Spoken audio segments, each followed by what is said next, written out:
ਤੁਸੀਂ ਸੁਣ ਰਹੇ ਹੋ ਬੇਨਾਮ ਰਿਸ਼ਤੇ, ਭੁਪਿੰਦਰ ਸਿੰਘ ਰੈਣਾ ਦੇ ਲਿਖੇ ਹੋਏ ਨਾਵਲ ਦੀ 7ਵੀਂ ਕਿਸ਼ਤ। ਤੇ ਕੜੀ ਜੋੜਨ ਵਾਸਤੇ ਪਹਿਲੀਆਂ 6 ਕਿਸ਼ਤਾਂ ਵੀ ਜ਼ਰੂਰ ਸੁਣੋ, ਜਿਹੜੀਆਂ ਤੁਹਾਨੂੰ ਮਿਲ ਸਕਦੀਆਂ ਨੇ ਫੇਸਬੁੱਕ ਤੇ YouTube ਦੇ ਉੱਪਰ।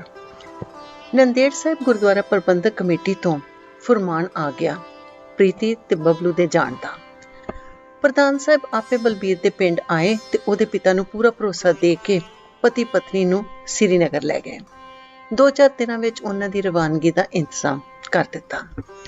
ਪਰ ਜਾਣ ਤੋਂ ਪਹਿਲੇ ਪ੍ਰੀਤੀ ਫਿਆਜ਼ ਨੂੰ ਮਿਲਣਾ ਚਾਹੁੰਦੀ ਸੀ। ਸ਼ਰਤ ਅਨੁਸਾਰ ਬਲਬੀਰ ਮਨਾ ਨਹੀਂ ਸੀ ਕਰ ਸਕਦਾ। ਉਸ ਨੂੰ ਡਰ ਸੀ ਕਿ ਕਿਤੇ ਉਹ ਮਨਾ ਨਾ ਕਰ ਦੇਵੇ ਜਾਣ ਲਈ, ਪ੍ਰੀਤੀ ਜਾਣ ਤੋਂ ਹੀ ਮੁੱਕਰ ਜਾਵੇ ਤੇ ਸਾਰੀ ਵਿਉਂਤ ਤਰੀ ਦੀ ਤਰੀ ਹੀ ਰਹਿ ਜਾਏਗੀ।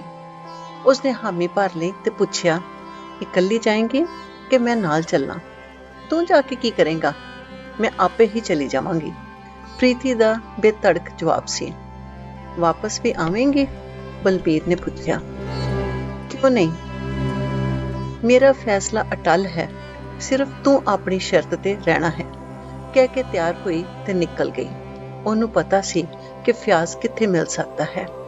ਹਾਲਾਂਕਿ ਫਿਆਜ਼ ਬਿਮਾਰ ਸੀ, ਉਹ ਬੇਝਿਜਕ ਉਸਦੇ ਘਰ ਚਲੀ ਗਈ। ਘਰ ਵਿੱਚ ਮਾਂ ਹੀ ਸੀ ਫਿਆਜ਼ ਦੀ, ਅੱਬਾ ਕੰਮ ਤੇ ਗਏ ਸੀ। ਮਾਂ ਹੈਰਾਨ ਵੀ ਹੋਈ ਤੇ ਪਰੇਸ਼ਾਨ ਵੀ प्रीति ਨੂੰ ਵੇਖ ਕੇ। सलाम अम्मी, मैं फ्याज से मिलने आई हूँ। पता चला कि वो बीमार है। हाँ, बीमार तो है, पर तू कैसे आई है? अम्मी ने बड़ी हैरानी नाल पूछा। अम्मी, मैं अपने खावन के साथ कश्मीर से बाहर जा रही हूँ, हमेशा के लिए। फ्याज की जिंदगी से निकल रही हूँ, सोचा एक बार उससे मिल लूँ। पता नहीं फिर कभी उससे मिल सकूं या नहीं। ठीक है, मिलकर जल्दी चली जाना। शुक्र है तो उसकी जिंदगी से चली जाएगी, हम सबको सुकून मिलेगा। हमारी जिंदगी बर्बाद हो गई है तेरी वजह से। तेरी वजह से फ्याज बीमार है, सारा घर डामाडोल हो गया है। हमें तूने कहीं का भी नहीं छोड़ा, कहती हुई प्रीति ਨੂੰ ਫਿਆਜ਼ ਦੇ ਕਮਰੇ ਵੱਲ ਲੈ ਗਈ। ਫਿਆਜ਼, ये सिख लड़की तुझे मिलने आई है, इसे जल्दी रवाना कर देना, तुम्हारे अब्बा भी आते होंगे। प्रीति ਨੂੰ ਵੇਖ ਕੇ ਫਿਆਜ਼ ਨੂੰ ਸੁਪਨਾ ਪ੍ਰਤੀਤ ਹੋਇਆ। ਉਸ ਨੂੰ ਉਮੀਦ ਹੀ ਨਹੀਂ ਸੀ ਕਿ ਪ੍ਰੀਤੀ ਉਸ ਦੇ ਘਰ ਆਏਗੀ। ਬੇਝਿਜਕ ਉਸ ਦੀ ਖੁਸ਼ੀ ਦਾ ਕੋਈ ਠਿਕਾਣਾ ਨਾ ਰਿਹਾ। ਬਿਸਤਰ ਤੇ ਲੇਟਿਆ ਹੋਇਆ ਉੱਠ ਬੈਠਾ, ਬੈੱਡ ਤੋਂ ਉਤਰ ਕੇ ਪ੍ਰੀਤੀ ਨੂੰ ਆਪਣੀਆਂ ਬਾਹਾਂ 'ਚ ਘੁੱਟ ਲਿਆ। ਇੰਨੀ ਸਫੂਰਤੀ, ਜਿਵੇਂ ਉਹ ਬਿਮਾਰ ਹੀ ਨਹੀਂ ਸੀ। ਉਹਨੂੰ ਇੰਜ ਜਾਪਿਆ ਜਿਵੇਂ ਉਸ ਦੇ ਜੀਵਨ ਵਿੱਚ ਚੰਨ ਚੜ੍ਹ ਗਿਆ ਹੋਵੇ। ਮਾਂ ਦੇ ਹੁੰਦਿਆਂ ਹੀ ਉਸਨੇ ਕਿੰਨੀ ਵਾਰੀ ਪ੍ਰੀਤੀ ਨੂੰ ਚੁੰਮਿਆ, ਸੀਨੇ ਨਾਲ ਲਾਇਆ ਤੇ ਅੰਮੀ ਨੂੰ ਬਾਹਰ ਜਾਣ ਲਈ ਕਿਹਾ। ਪਿਆਰ ਦਾ ਕਿੰਨਾ ਜਨੂਨ ਹੁੰਦਾ ਹੈ, ਕਿੰਨੀ ਦੀਵਾਨਗੀ ਹੁੰਦੀ ਹੈ, ਇਹ ਉਸ ਦੀ ਕਿਰਿਆ ਤੋਂ ਮਹਿਸੂਸ ਹੁੰਦਾ ਸੀ। ਮਾਂ ਦੀ ਮੌਜੂਦਗੀ ਵਿੱਚ ਵੀ ਉਹ ਆਪੇ ਤੋਂ ਬਾਹਰ ਹੋ ਗਿਆ। ਉਹਨੂੰ ਪਤਾ ਹੀ ਨਹੀਂ ਲੱਗਾ ਕਿ ਕਿਵੇਂ ਮਾਂ ਦੇ ਹੁੰਦਿਆਂ ਹੀ ਪ੍ਰੀਤੀ ਨਾਲ ਇੰਜ ਪੇਸ਼ ਆਇਆ। ਉਹ ਪ੍ਰੀਤੀ ਉਸ ਨੂੰ ਆਪਣੇ ਆਪ ਤੋਂ ਦੂਰ ਕਰਕੇ ਬੋਲੀ, ਫਿਆਜ਼, मैं कश्मीर छोड़कर बाहर जा रही हूँ। कहाँ? कहीं दूर, बहुत दूर, कुछ पता नहीं, प्रीति बोली। मैंने अपने पति के साथ जाने का फैसला कर लिया है। समाज का, भाइयों का और माँ का मेरे पर बहुत दबाव है। मैं तुम्हारे साथ नहीं रह सकती, मुझे जाना ही होगा। काश तुम सिख होते या मैं मुसलमान होती, हमें कोई जुदा नहीं कर सकता था। पर मेरा क्या होगा? मैं कैसे जीऊँगा तुम्हारे बिना? मैं मर जाऊँगा प्रीति। ਫਿਆਜ਼ ਨੇ ਉਸ ਦੇ ਹੱਥਾਂ ਨੂੰ ਆਪਣੇ ਹੱਥਾਂ 'ਚ ਘੁੱਟ ਲਿਆ। तुम्हें रहना ही पड़ेगा, हम इकट्ठे नहीं रह सकते, यह मुमकिन नहीं है। अगर मैं यहाँ रही तो मार दी जाऊंगी। बेहतरी इसी में है कि मैं दूर चली जाऊं।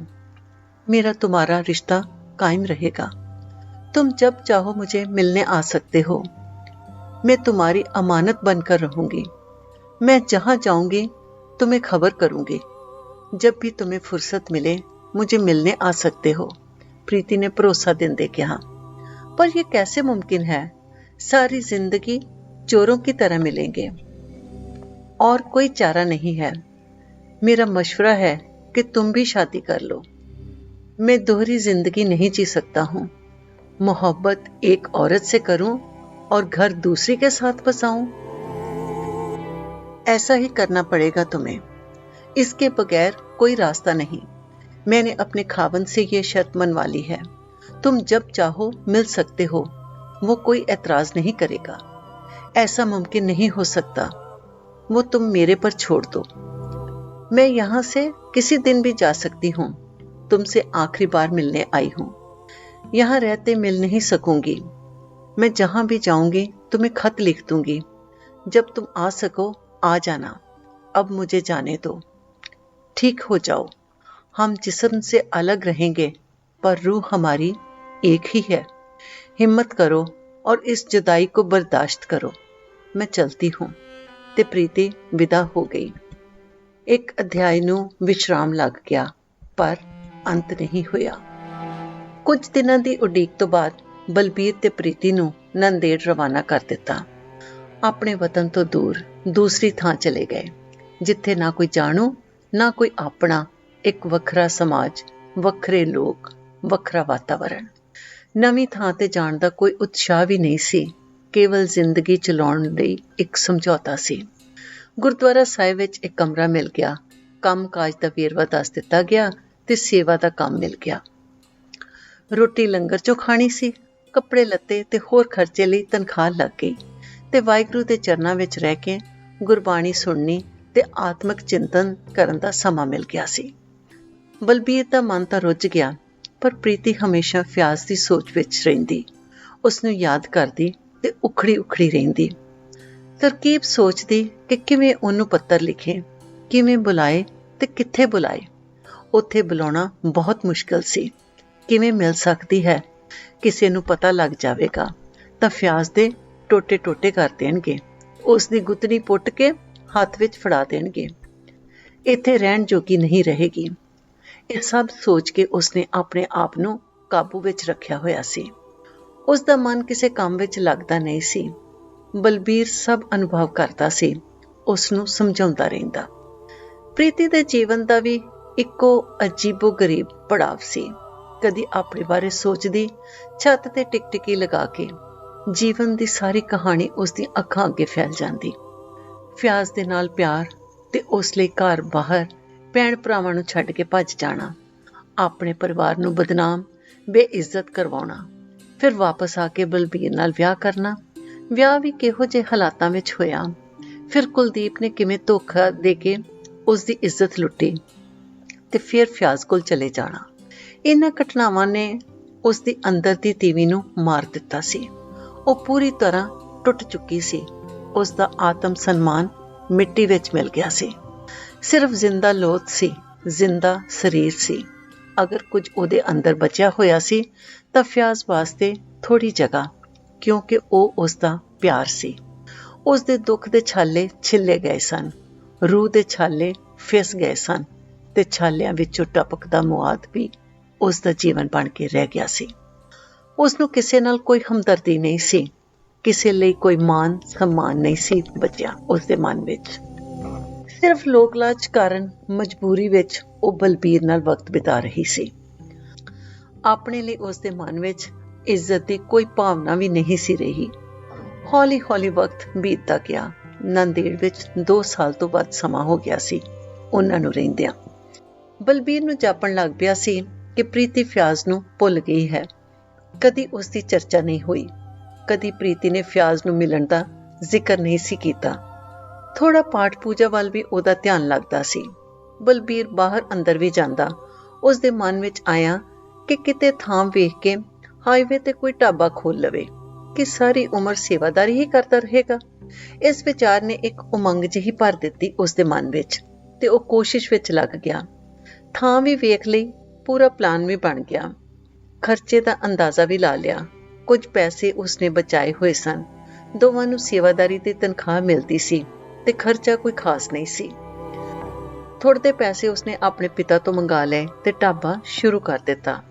ਨੰਦੇੜ ਤੋਂ 20 ਕਿਲੋਮੀਟਰ ਦੂਰ ਅਮਰਾਵਤੀ ਰੋਡ ਤੇ ਜ਼ਮੀਨ ਸਸਤੀ ਸੀ, ਇਸ ਵਿੱਚ ਪ੍ਰੀਤੀ ਨੇ ਵੀ ਉਸ ਦਾ ਉਤਸ਼ਾਹ ਵਧਾਇਆ ਸੀ ਤਾਂ ਜੋ ਗੁਰਦੁਆਰੇ ਦੀ ਪਾਬੰਦੀ ਤੋਂ ਮੁਕਤ ਹੋ ਕੇ ਬਾਹਰ ਨਿਕਲ ਸਕੇ।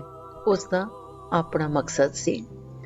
ਕੁੱਲ ਮਿਲਾ ਕੇ ਬਲਬੀਰ ਤੇ ਪ੍ਰੀਤੀ ਦੇ ਵਿਆਹ ਨੂੰ 3 ਵਰ੍ਹਿਆਂ ਤੋਂ ਵੱਧ ਸਮਾਂ ਹੋ ਗਿਆ ਸੀ, ਪਰ ਕੋਈ ਔਲਾਦ ਨਹੀਂ ਸੀ, ਜਾਂ ਫਿਰ ਇਸ ਬਾਰੇ ਗੰਭੀਰ ਨਹੀਂ ਸੀ ਦੋਵੇਂ ਜਣੇ, ਜਾਂ ਜੀਵਨ ਸੈਟਲ ਕਰਕੇ ਔਲਾਦ ਬਾਰੇ ਸੋਚਣਾ ਚਾਹੁੰਦੇ ਸਨ। ਢਾਬੇ ਵਾਸਤੇ ਪ੍ਰੀਤੀ ਦੇ ਮਨ ਵਿੱਚ ਵੀ ਬੜਾ ਚਾਅ ਸੀ। ਆਪਣਾ ਕੰਮ ਹੋਵੇਗਾ, ਕਮਾਈ ਵੀ ਚੰਗੀ ਹੋ ਜਾਵੇਗੀ। ਢਾਬੇ ਲਈ ਜ਼ਮੀਨ ਉਸਨੇ ਖਰੀਦ ਲਈ ਸੀ। ਜ਼ਮੀਨਾਂ ਦੇ ਭਾਅ ਠੀਕ ਸਨ ਉਸ ਵੇਲੇ। ਬਲਬੀਰ ਨੇ ਜਿੰਨੀ ਜ਼ਮੀਨ ਖਰੀਦੀ ਸੀ, ਉਸ ਵਿੱਚ ਢਾਬੇ ਦੇ ਪਿੱਛੇ ਉਸਨੇ ਰਿਹਾਇਸ਼ ਵੀ ਬਣਾ ਲਈ ਸੀ। ਢਾਬਾ ਠੀਕ ਤਰ੍ਹਾਂ ਚੱਲ ਪਿਆ।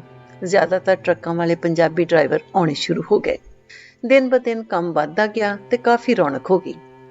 ਕਦੀ ਕਦੀ ਪ੍ਰੀਤੀ ਵੀ ਆ ਕੇ ਕਾਊਂਟਰ ਤੇ ਬਹਿ ਜਾਂਦੀ। ਉਸ ਦੀ ਸੁੰਦਰਤਾ ਵੀ ਚਰਚਾ ਦਾ ਕਾਰਨ ਸੀ ਤੇ ਗ੍ਰਾਹਕਾਂ ਵਾਸਤੇ ਆਕਰਸ਼ਣ। ਰੋਡ ਦੇ ਕਿਨਾਰੇ ਢਾਬਾ ਸੀ। ਮੰਜੀਆਂ ਵਿਛਾਈਆਂ ਸਨ। ਰੋਟੀ ਖਾ ਕੇ ਡਰਾਈਵਰ ਲੇਟ ਕੇ ਲੱਕ ਵੀ ਸਿੱਧਾ ਕਰ ਲੈਂਦੇ। ਕੁਝ ਆਰਾਮ ਵੀ ਹੋ ਜਾਂਦਾ। ਢਾਬਾ ਰਾਤ ਦਿਨ ਚੱਲਦਾ ਰਹਿੰਦਾ। ਦਿਨ ਵੇਲੇ ਕਾਫੀ ਵਕਤ ਪ੍ਰੀਤੀ ਬੈਠਦੀ ਤੇ ਰਾਤ ਨੂੰ ਬਲਬੀਰ ਕੰਮ ਕਰਦਾ। ਦੋਨੋਂ ਖੁਸ਼ ਸਨ। ਕਾਫੀ ਕਮਾਈ ਹੋਣੀ ਸ਼ੁਰੂ ਹੋ ਗਈ ਸੀ। ਸਰਦੀ ਦੇ ਕੁਝ ਮਹੀਨਿਆਂ ਲਈ ਬਲਬੀਰ ਨੇ ਆਪਣੇ ਪਿਤਾ ਨੂੰ ਬੁਲਾ ਲਿਆ, ਕਿਉਂਕਿ ਸਰਦੀਆਂ ਵਿੱਚ ਕਸ਼ਮੀਰ ਵਿੱਚ ਠੰਡ ਸ਼ੁਰੂ ਹੋ ਜਾਂਦੀ ਹੈ। ਨਾਲੇ ਕਸ਼ਮੀਰ ਵਿੱਚ ਵੀ ਥੋੜੀ ਗੜਬੜ ਹੋਣੀ ਸ਼ੁਰੂ ਹੋ ਗਈ ਸੀ। ਅਲਗਾਵਵਾਦ ਦੀ ਹਵਾ ਚੱਲ ਪਈ ਸੀ। ਲੋਕ ਭਾਰਤ ਤੋਂ ਵੱਖਰਾ ਹੋਣਾ ਚਾਹੁੰਦੇ ਸਨ। ਅਫਰਾ ਤਫਰੀ ਦਾ ਮਾਹੌਲ ਬਣ ਗਿਆ ਸੀ। ਢਾਬੇ ਦਾ ਕੰਮ ਵਧਣ ਕਾਰਨ ਬਲਬੀਰ ਨੇ ਪਿਤਾ ਨੂੰ ਬੁਲਾਉਣਾ ਹੀ ਠੀਕ ਸਮਝਿਆ। ਉਸਦੇ ਪਿਤਾ ਆ ਗਏ। ਜਦੋਂ ਪ੍ਰੀਤੀ ਕਾਊਂਟਰ ਤੇ ਬੈਠੀ ਹੁੰਦੀ, ਉਹ ਵੀ ਲਾਗੇ ਹੀ ਕੁਰਸੀ ਲਾ ਕੇ ਬੈਠ ਜਾਂਦੇ।